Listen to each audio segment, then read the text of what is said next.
Radio Republik of Indonesia. Pro 1 RRI Tanjung Pinang, Radio Tanggap Bencana COVID-19 Indonesia, Tatanan Kehidupan Baru.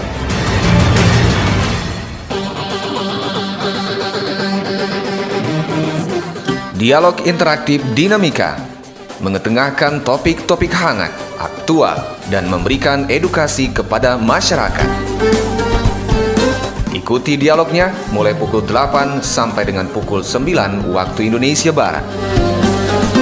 Indonesia, Tatanan Kehidupan Baru.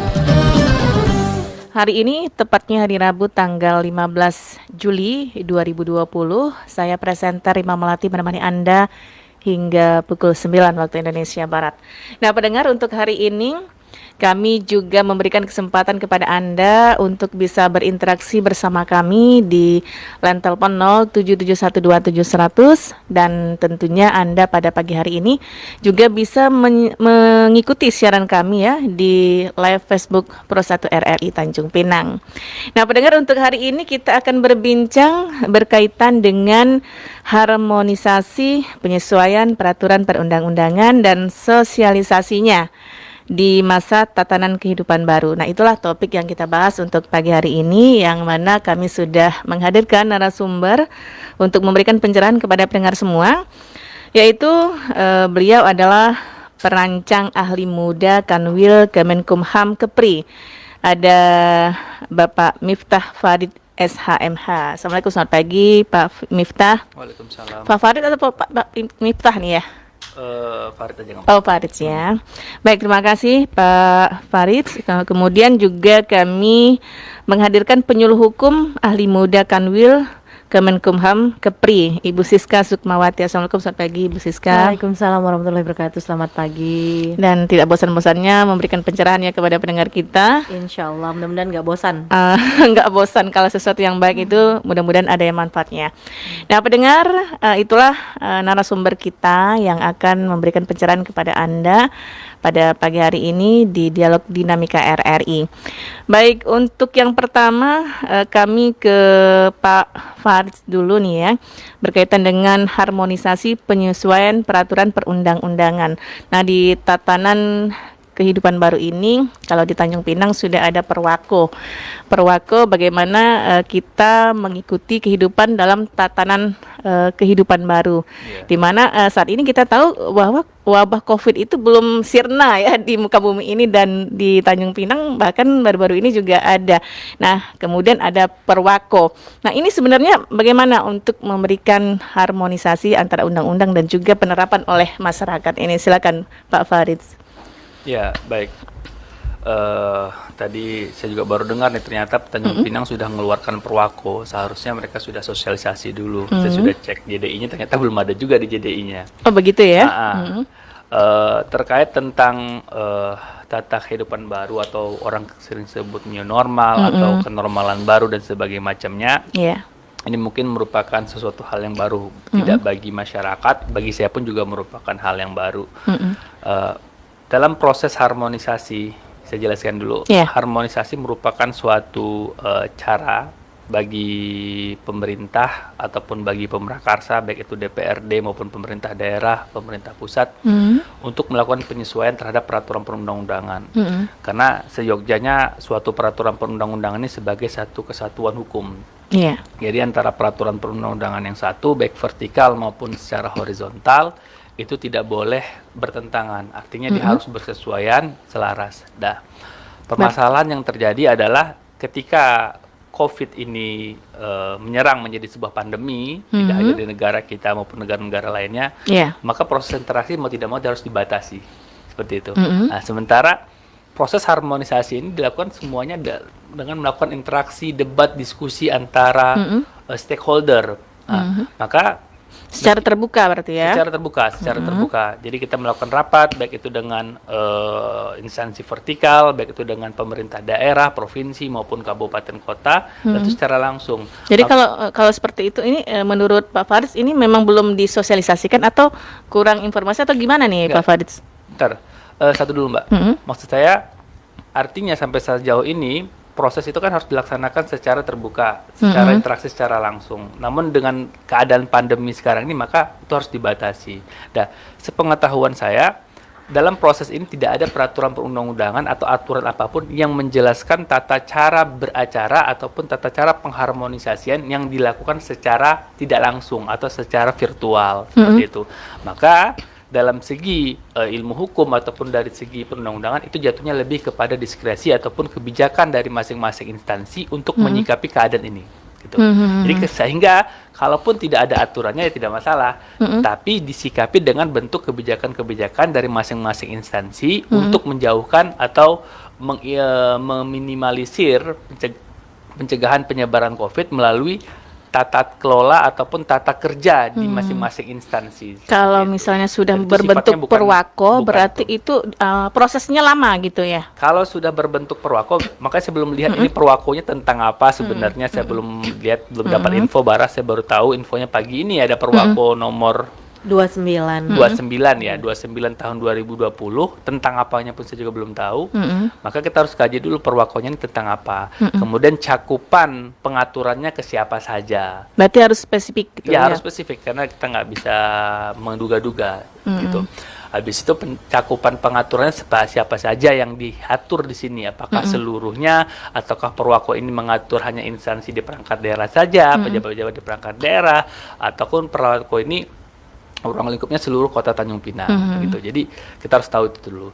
Cuman yang pasti dalam setiap pembentukan perwako kita yakin dan percaya pemerintah daerah telah melakukan beberapa kajian ataupun beberapa analisa baik secara singkat maupun panjang terkait pentingnya penyusunan produk hukum ini. Karena perwako mau tidak mau termasuk bagian dari peraturan perundang-undangan. Berarti kalau misalnya suatu daerah mengeluarkan perwako, ini kalau misalnya peran dari Kemenkumham sendiri seperti apa nih Pak Farid? Ya.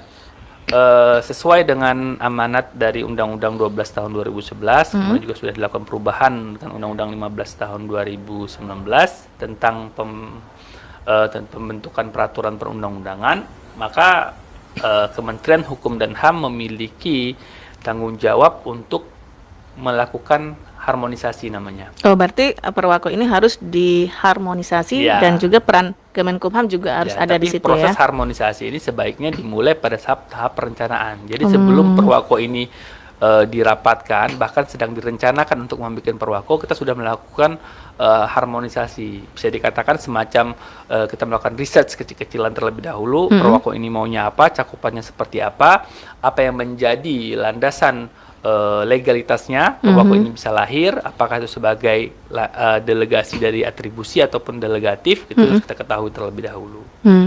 Baik. Sementara saya ke Bu Siska. Ini proses harmonisasi.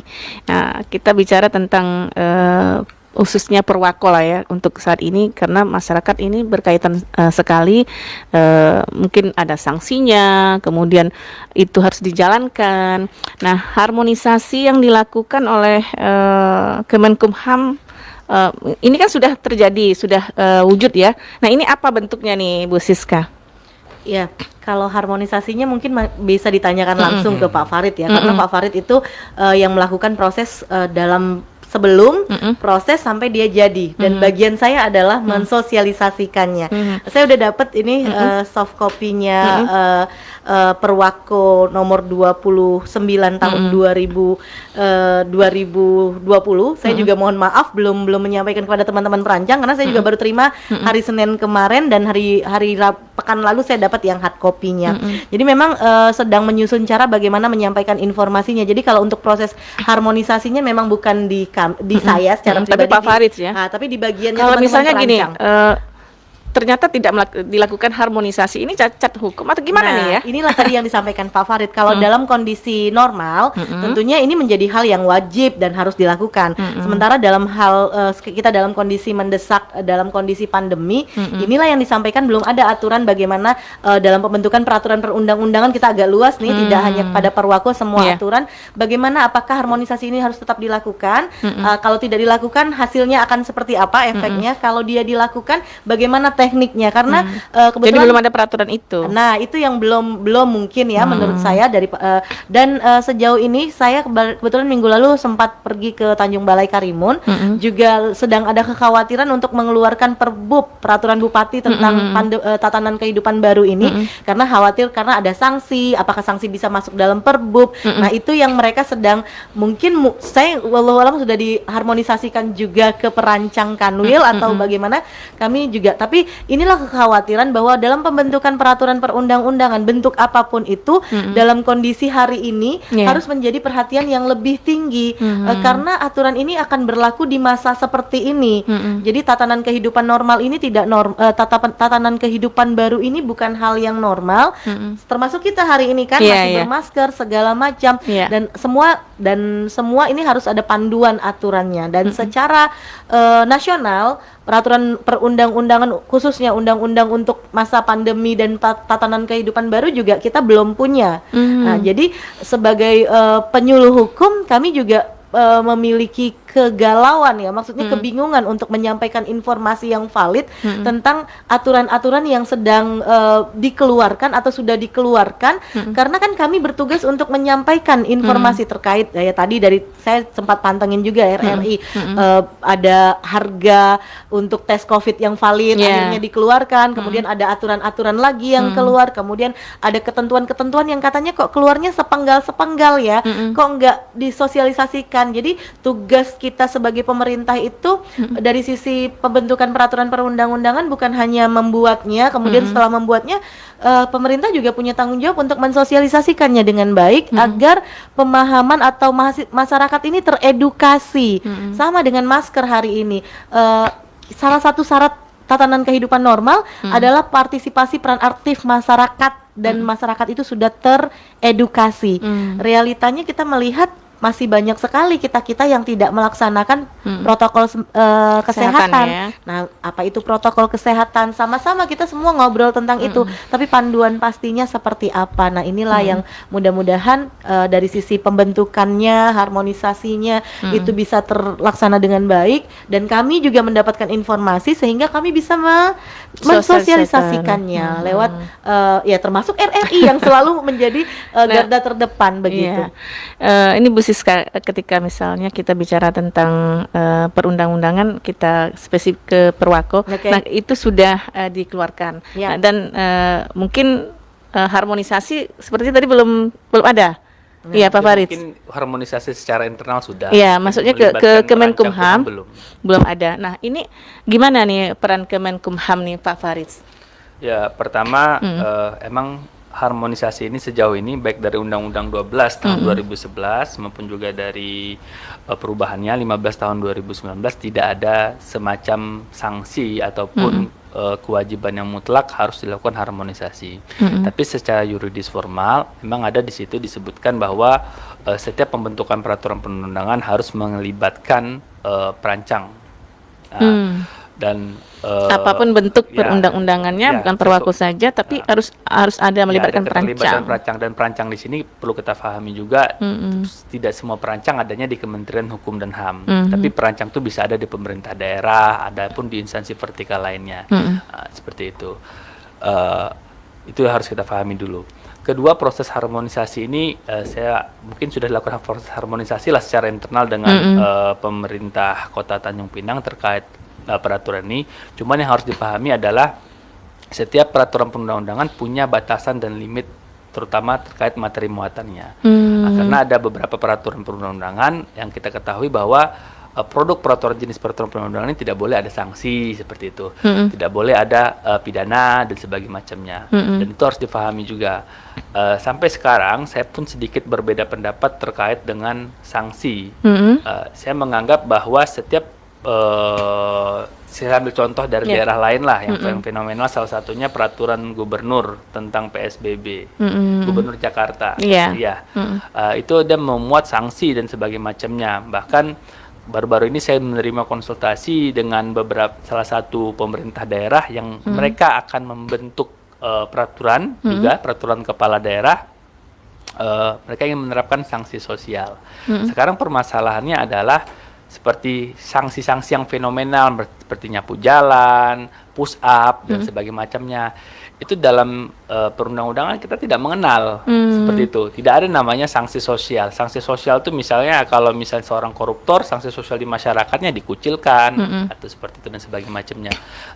Tapi ini dijadikan sebuah norma dalam peraturan perundang-undangan, seandainya dimasukkan dalam peraturan kepala daerah dan sebagainya macamnya, harus nyapu jalan, push up dan sebagainya macamnya, nyanyikan lagu Indonesia Raya. Jadi itu maka saya mengatakan itu kurang tepat karena dalam Undang-Undang 12 tahun 2011 hanya dikenal 2 sanksi, pidana dan sanksi administratif. Nah, kalau sanksi pidana kita tahu seperti pidana pada umumnya, kurungan dan sebagainya macamnya.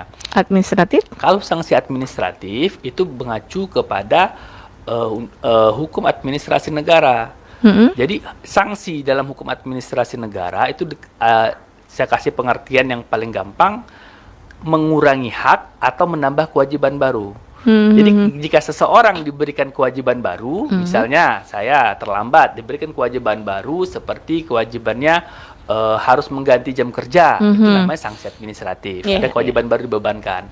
Atau saya terlambat bayar pajak, saya didenda, ada kewajiban baru yang harus saya bayar. Saya bayar harusnya bayar 100.000 jadi 110.000, karena 10% misalnya dendanya. Itu kewajiban baru, itu namanya sanksi administratif. Atau pengurangan hak. Misalnya saya terlambat, saya dikurangin hak saya tidak boleh mengajukan cuti, misalkan seperti itu, atau penundaan kenaikan gaji berkala dan sebagainya macamnya. Itu merupakan sanksi administratif. Tetapi saya berpandangan seperti teguran lisan, teguran tertulis, itu bukan merupakan sanksi administratif karena tidak ada pengurangan hak di situ, tidak ada penambahan kewajiban baru di situ.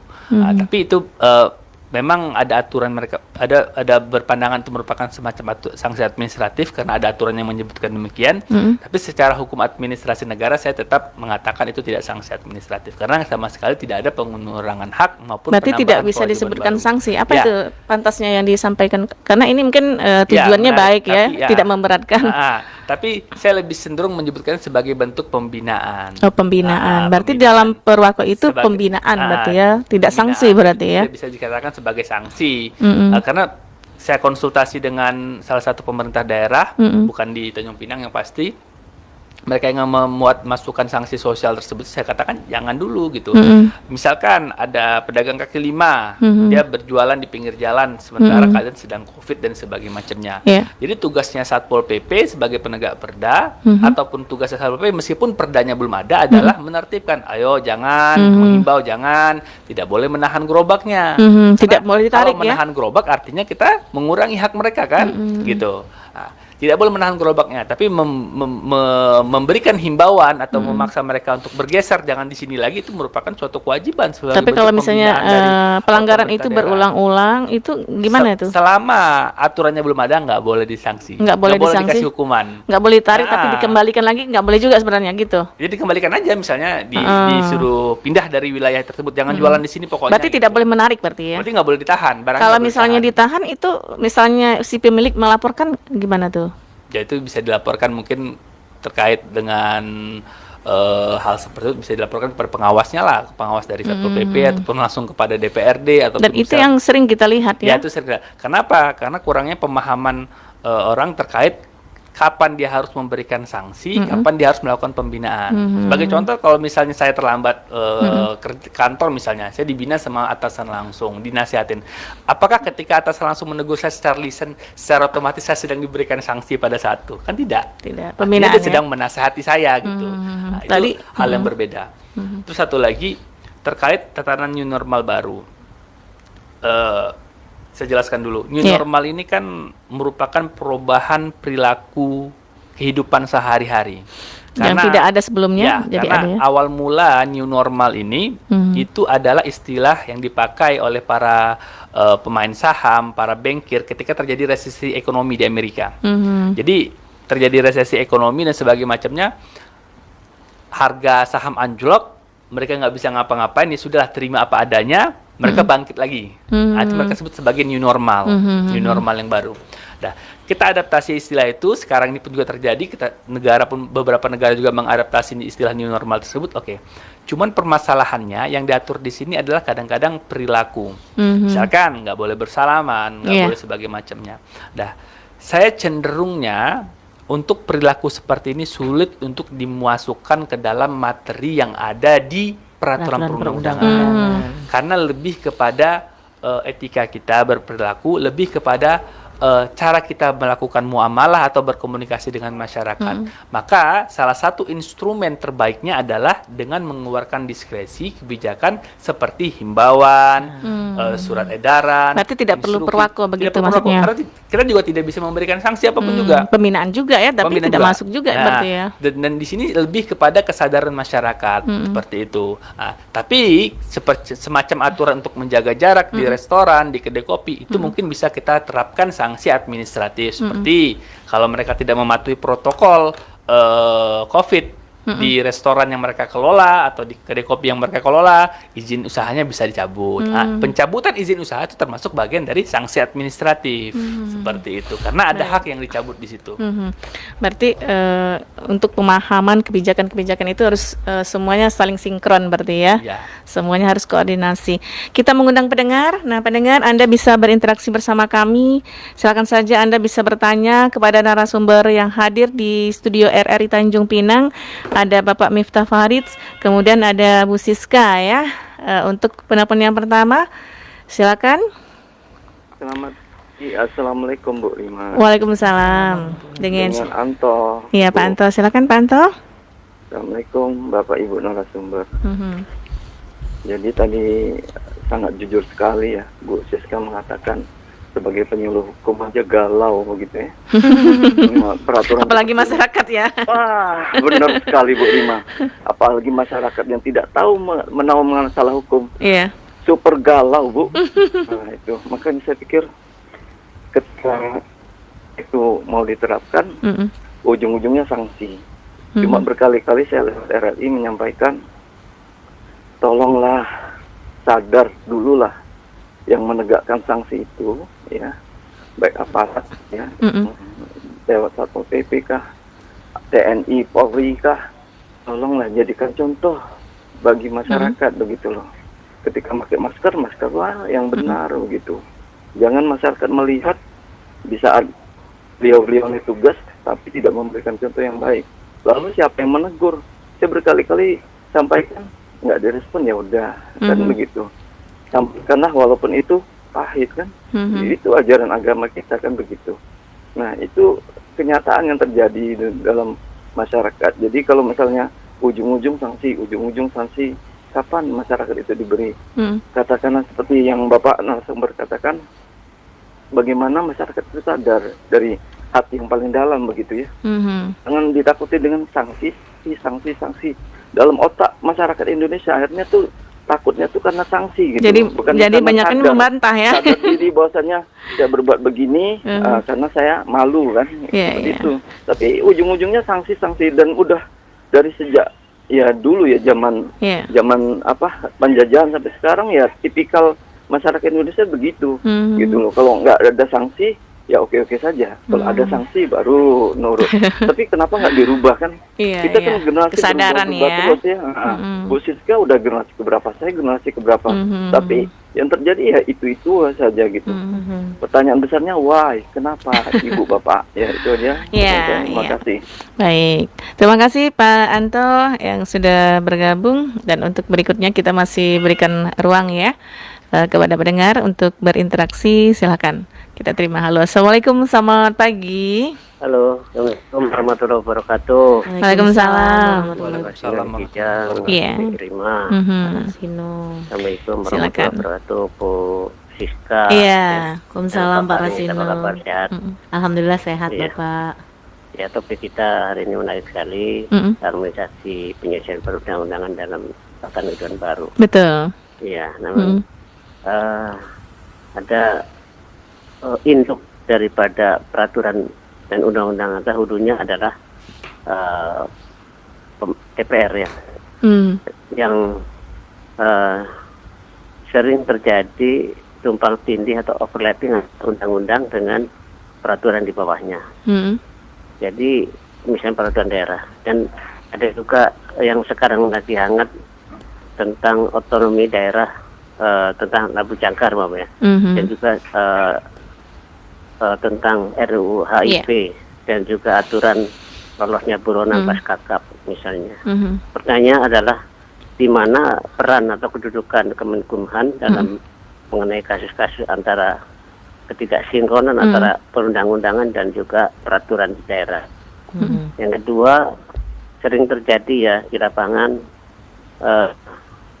terkait pedagang kaki lima yang terkadang menjadi konflik berkepanjangan antara tadi Satpol PP dan juga pedagang kaki lima. Bagaimana aturan yang diikuti menurut Kemenkumham? Demikian, mohon maaf, terima kasih. Assalamualaikum. Waalaikumsalam warahmatullahi wabarakatuh. Makasih Pak Rasino, nih Bang Farid banget ini ya. Iya, baik Pak Rasino, dan untuk berikutnya kita terima lagi untuk penelpon berikut. Kami berikan ruang ya kepada pendengar yang ingin berinteraksi, yang bertanya, yang memberikan masukan, kami tampung ya. Dan Anda juga bisa menulis di Facebook Pro 1 RRI Tanjung Pinang. Halo, Assalamualaikum, selamat pagi. Selamat pagi, Bu. Pagi, dengan siapa Bapak? Tok Londe, kamu pulang. Iya, Tok Londe, silakan Tok Londe. Iya, selamat pagi, Bu Siska. Selamat pagi. Iya, Pak Londe, terima kasih. Ya, silakan Tok Londe. Terhadap semua peraturan jarang sekali disosialisasi. Apalagi kalau Tok Londe agak jauh sedikit dari radionya, Tok Londe, atau dimatikan saja. Boleh. Silakan. Jadi kami belum pernah juga mendengar masyarakat diundang untuk mensosialisasi peraturan-peraturan yang ada di daerah ataupun pemerintah. Nah, saya pertanyakan, macam Satpol PP dan polisi itu undang-undang itu disosialisasi apa tidak? Sebabnya penjelasan tadi narasumber menjelaskan kalau memang itu kita tak boleh tak ada SIM, tak dibenarkan nyanyi Garuda Pancasila atau Indonesia Raya atau push up. Nah, ini kejadian di tempat kita ini kadang-kadang nggak pakai helm, dipintai duit. Tak ada pentil Honda, cabut sendiri, dipinta duit. Jadi ini yang perlu sekali disosialisasi orang pengaman-pengaman seperti ini untuk masyarakat. Dia dulu yang disosialisasi, dan seterusnya pemerintah, rakyat itu disosialisasi juga peraturan-peraturan yang ada. Baik. Kalaupun tak bisa mengundang masyarakat untuk duduk-duduk minum air putih, buatlah baliho sebesar-besar, taruhlah di kampung-kampung supaya dibaca. Mobile gitu ya sosialisasinya ya. Iya, jadi kami bisa baca, kalau buang sampah ke laut ini. Tapi kadang-kadang ada orang buang sampah ke laut ditangkap, bukan ditangkap orangnya, ditangkap duitnya. Ini kadang-kadang selalu terjadi. Terima kasih, mohon penjelasannya. Baik, Tolonde. Baik, terima kasih Tolonde, dan pendengar yang lain, kami masih berikan waktu ya kepada Anda untuk bisa berinteraksi, namun setelah kita rehat sejenak. Baik, pendengar dimanapun Anda berada, kita lanjut lagi kebersamaan kita di Dialog Dinamika RRI, dan kita akan tanggapi dulu. Sebelum ditanggapi kita terima ya. Halo, Assalamualaikum, selamat pagi. Halo, Assalamualaikum. Waalaikumsalam. Dengan siapa Bapak? Dengan Wawan, Bu. Pak Wawan. Pagi, Ibu, Bapak narasumber. Pagi, Pak Wawan. Kami, saya hanya menanggapi beberapa hal aja nih, Bu. Terkait tadi yang kata narasumber dari Kemenkumham, bahwa sanksi itu ya, Bu ya, sanksi masyarakat yang disuruh push up, disuruh membersihkan jalan, sanksi sosial lah gitu ya. Memang betul Pak, memang tidak ada aturan secara teknis mengatur itu gitu Pak ya. Tetapi memang saya melihat dari kayak seperti Pergub DKI itu Bu, yang sudah ditetapkan itu nomor 33 2020 tentang PSBB itu ya Bu ya. Saya rasa memang pemerintah menerapkan suatu kebijakan berupa produk hukum daerah seperti peraturan gubernur, itu saya rasa sah-sah saja karena pemerintah daerah juga mempunyai pertimbangan-pertimbangan tersendiri gitu kan. Nah, saya rasa kalau masyarakatnya yang istilahnya tidak setuju terhadap peraturan itu, mereka bisa istilahnya mempertuhankan itu gitu kan. Nah, tetapi saya rasa ya pemerintah lebih arif memberikan suatu kebijakan berupa sanksi sosial supaya ada efek jerahnya gitu kan. Nah, itu yang satu. Yang kedua, kita pernah mendengar ini Bu, Pergub DKI juga yang sudah menjadi pioner bagi daerah-daerah yang lain terkait dengan larangan merokok itu Bu, yang 75 tahun 2005 kalau nggak salah itu Bu. Nah, itu kan mereka ada sanksinya juga, ada dendanya gitu kan. Nah, ini supaya apa? Supaya masyarakat jerah gitu kan, merokok, menjaga kesehatan gitu kan. Itu yang satu. Yang kedua, dasar hukum dari pembentukan peraturan itu sendiri itu kan ada dasar-dasar lebih tinggi. Pertama, misalnya dari peraturan menteri kesehatannya. Nah, itu kan itu ada level tinggi dasar hukumnya gitu kan. Nah, sekali lagi saya bilang, masyarakat kalau misalnya tidak setuju sih silakan, tetapi menyangkut hal orang banyak itu pemerintah berhak menerbitkan suatu peraturan. Nah, levelnya kalau 80 yang setuju, 20 nggak setuju, udah goes jalan pemerintah daerah. Pemerintah, gubernur, bupati, wali kota silakan peraturan gubernur dibuat, peraturan wali kota kabupaten. Kan? Nah, satu lagi yang menjadi ini kita memang pada intinya memang peraturan daerah ini tidak harus disosialisasi, tidak perlu. Saya rasa gini, setiap peraturan daerah, peraturan perundangan, baik itu produk hukum daerah, setiap dia diundangkan, masyarakat berhak tahu, tidak harus disosialisasikan. Nah, harus tahu. Warga negara yang baik itu apabila peraturan tersebut diundangkan, dia berhak tahu. Nah, seperti itu. Saya juga istilahnya menanggapi dari pendengar yang lain gitu. Satu lagi Bu, terkait seperti yang dibilang Satpol PP, polisi, itu bukan Bu, itu bukan lembaga, tapi oknum Bu ya. Nah, jangan kita salahkan polisi, mereka Satpol PP, polisi sudah menjalankan kinerja mereka sudah maksimal. Mereka 24 jam menjaga garda terdepan bersama seperti sekarang COVID ini, petugas kesehatan dan medis. Hargai mereka gitu. Jadi kalau hal-hal seperti itu oknum, jangan melibatkan lembaga. Ada bukti silakan lapor kepada pimpinan mereka, propam mereka. Ada tindak lanjut tahapan-tahapan yang harus mereka baik lalui. Pak Wawan. Baik, terima kasih ya Pak Wawan. Terima kasih. Waalaikumsalam warahmatullahi wabarakatuh. Baik, kita tanggapi dulu nih penanya pertama Pak Anto, Pak Faris ya. Silakan Pak Faris. Ya, tadi Pak Anto menanyakan terkait peran Kemenkumham ya. Kalau secara keseluruhan Kementerian Hukum dan HAM Republik Indonesia sesuai dengan tusinya melakukan harmonisasi terhadap peraturan perundang-undangan, baik itu undang-undang dan sampai turunan ke bawahnya, sampai dengan peraturan daerah dan peraturan kepala daerah. Tapi beban harmonisasi ini tidak semata-mata dipegang oleh Kementerian Hukum dan HAM, tapi secara bersama-sama juga dilakukan oleh masing-masing pejabat pembentuk peraturan perundang-undangannya, baik itu kepala daerah maupun juga menteri-menteri yang membentuk peraturan perundang-undangan melalui peraturan menterinya, ataupun juga lembaga-lembaga negara seperti OJK ataupun lembaga tinggi negara yang lainnya. Nah, cuman permasalahannya ini adalah permasalahan yang sudah menahun, sudah emang selalu adalah proses harmonisasi ini cenderung belum sempurna. Artinya belum berjalan dengan baik dan lancar. Namun pemerintah telah mengupayakan, mudah-mudahan berjalan nanti entah 2-3 tahun ke depan, yaitu dalam rangka pembentukan suatu lembaga khusus yang menangani peraturan perundang-undangan. Kita kan belum tahu, itu sudah diwacanakan oleh Presiden Jokowi kalau saya tidak salah, adanya lembaga yang khusus menangani tentang pembentukan peraturan perundang-undangan. Jadi diharapkan peraturan perundang-undangan itu ditangani oleh satu lembaga saja. Dan itu akan menjadi lebih harmonis dan lebih simpel dalam proses pengadministrasian dan koordinasinya. Gitu. Itu ada wacana sekarang itu. Ada wacana kalau tidak salah. Tuh. Terus, tapi secara otomatis peran Kemenkumham saya yakin dan percaya di setiap kantor wilayah pasti perancang-perancangnya jika daerah tersebut belum ada perancang pasti akan aktif untuk mensupport atau mendorong pemerintah daerah, baik itu secara konsultasi hanya melalui via telepon, via WhatsApp dan sebagainya macamnya, ataupun dalam acara-acara rapat, baik itu rapatnya sudah harmonisasi ataupun nanti bersama dengan DPRD dan lain sebagainya. Kemenkumham selalu berupaya untuk menyampaikan aturan-aturan agar peraturan perundang-undangan yang dibentuk ini seiras atau harmonis dengan peraturan perundang-undangan yang sudah ada. Itu tujuannya ya. Iya, Nah, tapi ini Pak Rasino tumpang tindih perundang-undangan nih. Kalau tapi nyambung juga ya. Kalau masalah tumpang tindih perundang-undangan emang selalu tumpang tindih perundang-undangan itu. Itulah makanya kita selalu melakukan harmonisasi. Kenapa? Karena setiap pejabat pemerintahan selalu mengeluarkan, atau pejabat pembentuk peraturan perundang selalu mengeluarkan aturan secara cepat. Misalkan sudah direncanakan dalam 1 tahun dalam bentuk propemperda atau prolegnas, terus tiba-tiba ada kejadian seperti ini. Secara otomatis responnya kan harus cepat.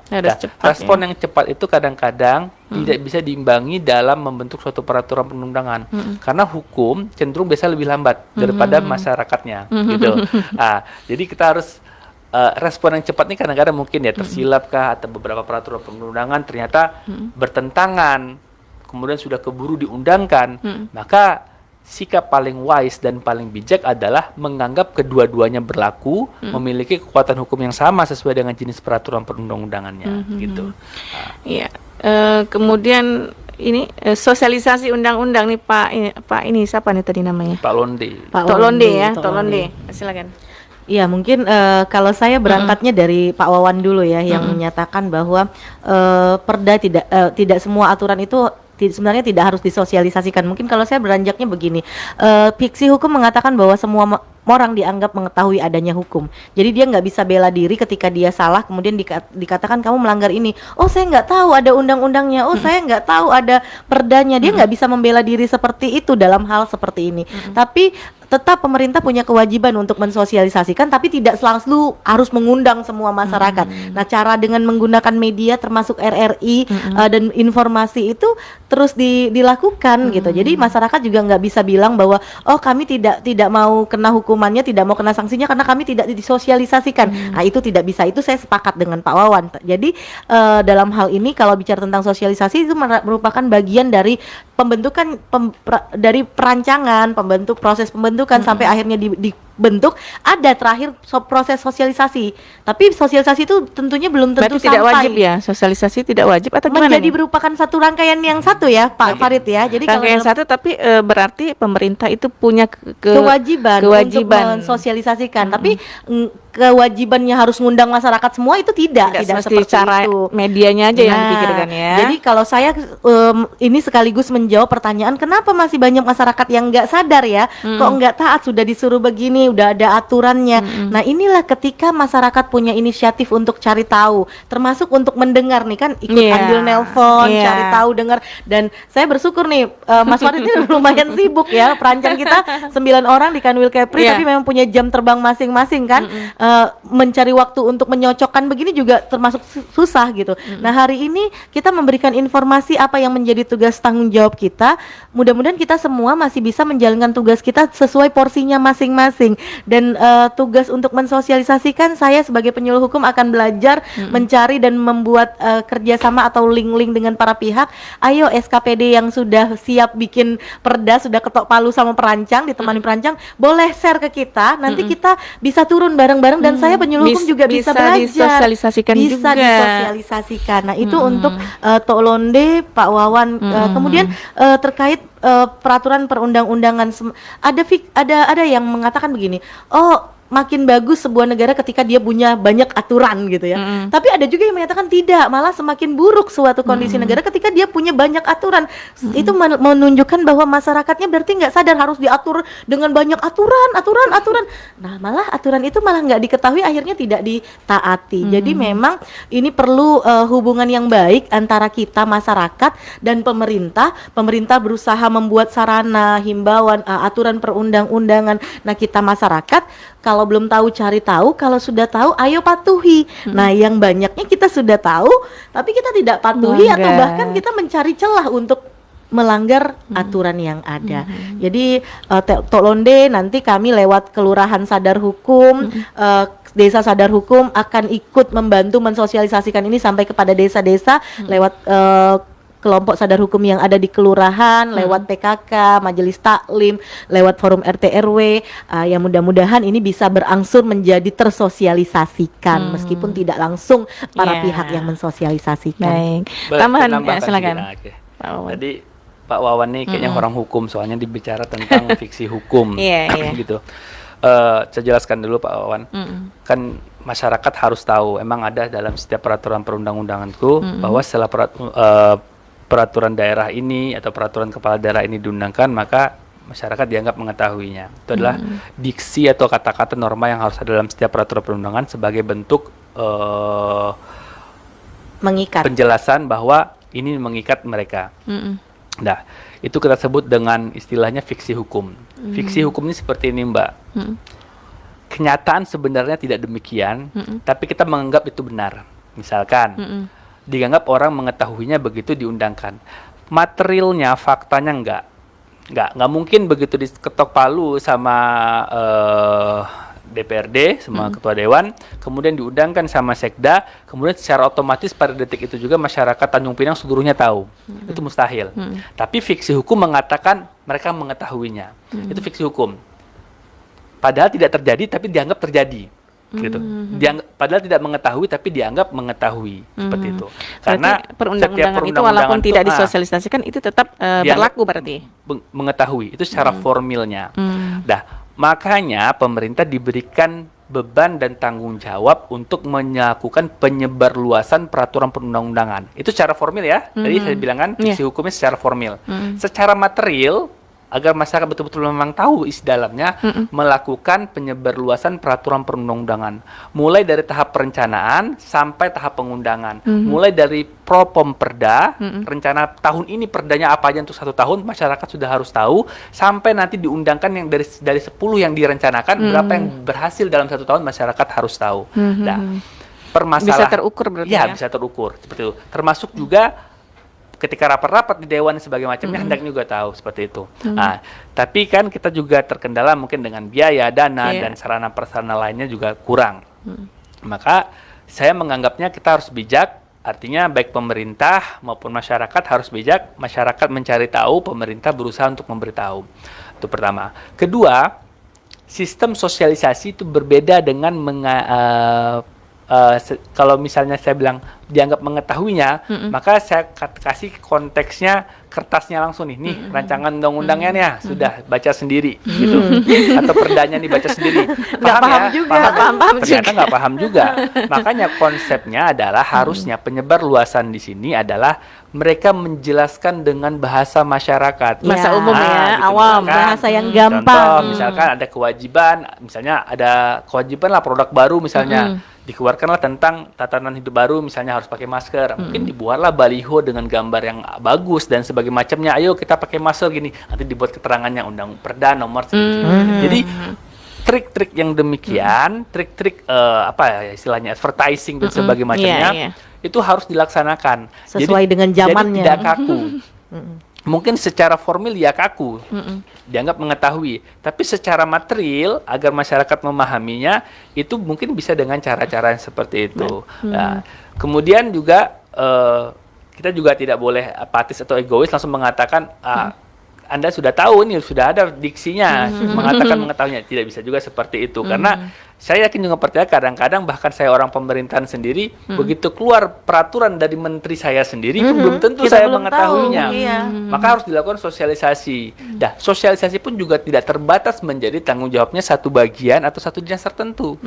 Kalau misalnya yang terkait dengan misalnya keluarlah perda terkait kesehatan, maka yang mensosialisasikannya selain dari bagian hukum, dinas kesehatan juga sosialisasi, para dokter puskesmas juga sosialisasi, penyuluh juga sosialisasi, nanti Satpol PP juga kalau misalnya ada sanksi atau ketentuan pidana juga harus sosialisasi. Nah, maka ini menjadi tanggung jawab bersama. Maka dan sosialisasi yang diberikan ini harusnya secara kontinu, nggak sepenggal-sepenggal gitu. Berarti memahami perundang-undangan itu tidak sepenggal-sepenggal ya? Nggak sepenggal-sepenggal gitu. Dan cara sosialisasi juga berbeda dengan cara kita membahas ya. Kalau cara membahas saya yakin masyarakat nggak mau bahas dia. Saya bahas tentang misalnya perda tentang merokok dan sebagainya macamnya nanti. habis itu saya undang masyarakat yang tidak ada basic kemampuan keahlian dalam bidang berdebat kesehatan. yang tidak jelas. Maka jadi debat kusir jadinya. Iya. Gitu. Baik Pak Farid, kita undang lagi pendengar yang lain yang ingin berinteraksi. Kita masih ada waktu, silakan pendengar, Anda bisa memberikan masukan dan saran atau juga pertanyaan yang berkaitan dengan tema yang kita bahas pada pagi hari ini. Harmonisasi penyesuaian peraturan perundang-undangan dan sosialisasinya di masa tatanan kehidupan baru. Silakan pendengar, Anda bisa berinteraksi dan juga bisa mengikuti siaran kami di live Facebook Pro 1 RRI Tanjung Pinang. Kalau belum ada, ini Bu Siska ada tambahan lain nih, silakan Bu Jadi Siska. menyambung menanggapi juga yang apa yang disampaikan Pak Rasino, mungkin tadi sudah disampaikan Pak Mas Farid ya, bahwa undang-undang dan perda itu sebenarnya tidak boleh bertentangan. Tapi kalau regulasi mengatur hal yang sama satu dan lainnya tadi kemungkinan bisa terjadi. Makanya di sini kita membutuhkan harmonisasi tadi. Maka begitu pentinglah peran harmonisasi dalam setiap pembentukan peraturan perundang-undangan. Jadi jangan cuma terpenuhi, sudah harmonisasi sudah, tapi seperti apa harmonisasinya itu memang harus menjadi perhatian bersama agar tidak kalau dalam hukum itu tidak boleh ada aturan yang lebih rendah bertentangan dengan aturan yang lebih tinggi. Nah ini yang bisa paham lebih rendahnya mana, lebih tingginya mana, itu memang berarti kalau yang tidak semua sarjana hukum paham tentang ini, termasuk saya ya, saya sarjana hukum, Mas Farid sarjana hukum, tapi mereka yang jadi perancang peraturan perundang-undang tuh butuh waktu 90 hari, lebih kurang 3 bulan untuk belajar bagaimana merancang mana yang harmonis, mana yang tidak, mengetahui mana aturan yang lebih tinggi yang tidak boleh dikalahkan atau tidak boleh bertentangan dengan aturan yang lebih rendah. Jadi memang ini hal penting Pak Rasino, ya mudah-mudahan pemerintah Provinsi Kepri secara umum yang termasuklah kabupaten kota bisa memperhatikan ini, bahwa harmonisasi itu penting. Dan hari ini harmonisasi menurut perintah undang-undang yang lama 12/2011 termasuklah undang-undang yang terbaru 15/2019 itu masih berada di kantor wilayah Kementerian Hukum dan HAM, melibatkan perancang untuk melakukan harmonisasi ini. Jadi enggak sesimpel sudah jadi, tapi itu patut kita lihat bersama agar tidak ada lagi aturan yang bertentangan antara yang rendah dengan yang tinggi. Juga harapannya tidak tumpang tindih. Kadang-kadang jujur ya nih Mas Farid, ini pandangan saya ya, saya melihat aturan itu kayaknya ini kok dibuat lagi aturan begini, kayak kopas aja nih, ini undang-undang bunyinya begini juga. Sudah ada. Jadi seperti kopas aja, ngapain dibuat ini gitu. Nah ini kadang-kadang pandangan orang hukum yang umum. Nah bagaimana pandangan perancang? Nah inilah yang harusnya sama-sama kita dudukkan, berikan sesuatu pada pakarnya masing-masing begitu kan. Nah itu mungkin tambahan buat Pak Rasino. Iya. Tentu ini ketika berbicara hukum harus kembali ke pakarnya. Ya, kalau misalnya pakarnya sudah berbicara, ya ini bisa terjadi harmonisasi dan undang-undang itu juga bisa kuat ya. Amin. Halo, Assalamualaikum. Waalaikumsalam. Selamat pagi Mbak Lima. Pagi. Dengan siapa? Dengan Haryanto Jalan Pramuka. Iya Pak Haryanto, silakan. Iya saya. Assalamualaikum Bu Siska, Pak siapa tadi? Pak Farid. Waalaikumsalam. Jadi saya mau tentang hukum tentang tata cara ramah kita nih. Tapi kalau saya perhatikan kita ini kalau nggak ada peraturan, ibaratnya nggak pakai masker, itu hanya ditegur, besok pun gitu juga. Saya harap kita adakan denda lagi supaya orang kemudian tidak sendiri tak masalah, kenakan orang lain ini macam mana kalau kita nggak terapkan hukum yang benda, lagu kebangsaan Pancasila apa kan. Kalau usah denda duit, sekarang zaman kita susah, jadi denda ada nyanyian lagu kebangsaan atau suruh apa gitu supaya orang hati-hati. Contohnya kita bawa motor nggak pakai helm, kita takut kena tilang. Jadi orang semua hati-hati juga kita. Jadi kita adalah peraturan hukum. Terus keduanya kayak sampah. Kalau kita tak ada peraturan hukum, pihak sampah di mana-mana di jalan suka-suka buang nggak tengah jalan. Nah, itu kita pun payah. Kalau nggak ada terapkan gitu, kita hati-hati. Akan benar kita selama jalannya tak normal. Terima kasih. Assalamualaikum. Waalaikumsalam warahmatullahi wabarakatuh. Terima kasih Pak Haryanto ya. Baik, kita terima lagi. Halo, Assalamualaikum. Assalamualaikum. Waalaikumsalam. Dengan Pak Atan kita. Pak Atan. Iya Pak Atan, silakan. Ini kalau saya pikirkan satu aja saya. Saya penuh lagi nih kan tentang kita sudah berapa puluh tahun praktik lekto. Itu kita harus patuh di situ. Oknum. Sekarang kita lihat di situ bagaimana kita mengatasi. Ada triplek lampu hijau kan. Saya lihat, saya perhatikan. Ada yang patuh, ada yang enggak. Ini oknum ini. Ini manusia belum sadar diri. Inilah. Kapan kita bisa mengatasi ini? Kapan ini? Kita diatur juga dengan oknum, kita nggak bisa kan? Atur lampu lagi, dikaji lagi dengan lampu supaya mudah dengan manusia ini dengan lampu bisa sadar. Nggak ada juga. Ini yang kalau sudah bisa tuntas dilampur oleh lampu hijau merah ini sudah tuntas. Inilah baru manusia yang hebat. Inilah. Assalamualaikum. Waalaikumsalam. Oh, contohnya pakai lampu lalu lintas ya gitu ya. Tadi kita nggak dengar yang awal-awal masih agak kabur. Baik, satu penelpon lagi yang terakhir ya. Mungkin ada yang ingin bergabung setelah Pak Atan. Kami masih berikan ruang lagi. Kalau belum ada, kita langsung tanggapi ya. Silakan. Yang pertama Pak Faris dulu, silakan. Ya, tadi Pak Haryanto di Jalan Pramuka. Saya nggak nangkap sih jalan panjang, cuman intinya harus ada sanksi karena masyarakat Indonesia ini kalau nggak ada sanksi nggak ngerti-ngerti. Aduh, saya jadi terbebani ini. Benar, mungkin sanksi ini salah satu alat ya yang kita gunakan untuk memaksa seseorang untuk mematuhi suatu aturan gitu. Tapi tidak sepenuhnya benar juga sebuah aturan itu harus ada sanksi, karena ada beberapa aturan yang tidak perlu ada sanksi karena memang sudah langsung berdampak dan berakibat kepada orang tersebut gitu. Saya setuju Pak, yang harus diperhatikan adalah ketika kita membuat sanksi adalah kita diharapkan membuat sanksi yang juga sesuai dengan aturan. Jangan sampai sanksi yang kita berikan atau hukum yang kita tegakkan ini adalah hukum yang tidak sesuai dengan aturan ataupun dengan hak asasi manusia terutama. Nah, ini kita kaitkan lagi dengan hak asasi manusia. Karena kalau kita mau belajar dari negara-negara lain yang dulu pernah dipimpin oleh seorang diktator atau otoriter dan sebagainya macamnya, maka salah satu alat kekuasaannya adalah hukum. Nah, gitu. Hukum memang penting, tapi tidak harus semerta-merta semuanya diberikan hukuman, gitu. Maka misal sebagai contoh, tadi Pak Haryanto memberikan contoh masker kalau saya tidak salah. Orang nggak mau pakai masker nih, gini dan sebagainya macamnya.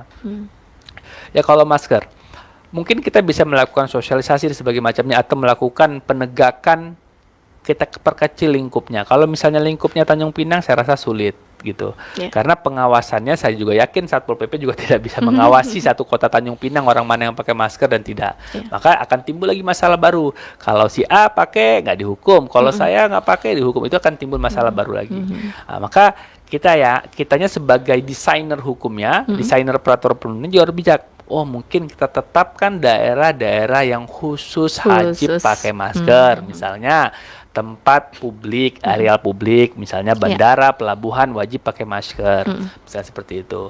Atau areal publik lainnya, misalnya kalau ada angkot, ada penjelasan lah ya. Ada. Jadi kita persempit skup lingkupnya, karena kalau misalnya ditetapkan secara umum di Kota Tanjung Pinang, saya juga tidak yakin aparat kita sanggup untuk melakukan penegakannya karena ini berat. Betul. Itu. Misalnya di kantor pemerintahan wajib pakai masker misalnya gitu. Atau misalnya di kantor pusat perbelanjaan wajib pakai masker dan sebagainya macamnya. Jadi kita jelaskan skup-skupnya. Terus pertama. Terus kedua, yang harus diperhatikan juga dalam pemberian sanksi ini, misalnya sosialisasinya harus ada, misalnya seminggu sebelum aturan yang dibuat sosialisasikan terlebih dahulu, jadi masyarakat paham, oh seperti ini. Tapi kalau misalnya tiba-tiba ujuk-ujuk sudah diundangkan sosialisasi sebelumnya belum ada, ini mau buat undang-undang tentang apa sih, misalnya seperti itu, atau perda tentang apa sih, maka otomatis begitu diundangkan, ya sudah, pasti orang bakal otomatis melanggar semua. Melanggar dan melanggar semua, pasti melanggar. Kapan ya? Nggak tahu ya. Gitu. Jadi harus, dan dalam undang-undang juga ada penundaan pemberlakuan suatu peraturan perundang-undangan seperti itu. Baik, closing statement nih Pak Faris. Pak Tan apa ya Pak Tan tadi? Pak Tan bilang kapan kita bisa patuh? Kapan kita? Begitu langsung closing statement aja. Intinya adalah bahwa kita sebagai masyarakat juga harus bijak dan percaya bahwa pemerintah telah menetapkan kebijakan dan aturan juga secara hati-hati. Yang harus kita lakukan adalah menjaga diri kita, menjaga kesehatan kita, dan tidak melakukan perbuatan-perbuatan yang di luar batas gitu. Kalau seandainya ada sebuah permasalahan, kemudian toh ternyata belum ada aturannya, maka secara hukum itu dianggap sebagai suatu kebolehan kita untuk menetapkan aturan bagi diri kita sendiri. Misalkan belum ada aturan masuk restoran pakai masker, tapi karena pemiliknya adalah orang yang sangat care terhadap kesehatan dan COVID ini, ya sudah dia buat aturan sendiri, kalau mau masuk ke restoran saya pakai masker. Itu hal tersebut dibolehkan sepanjang tidak memberikan sanksi dan sebagainya macamnya. Baik, terima kasih Pak Farid ya.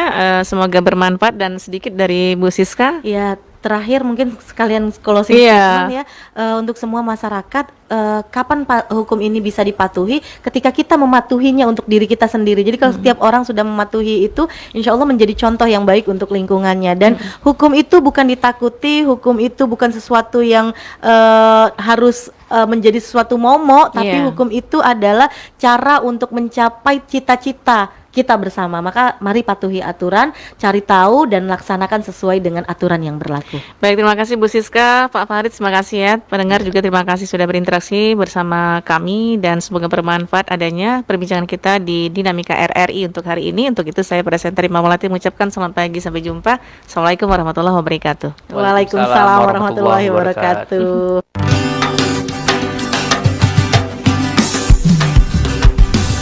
Demikian dialog interaktif Dinamika Indonesia, tatanan kehidupan baru.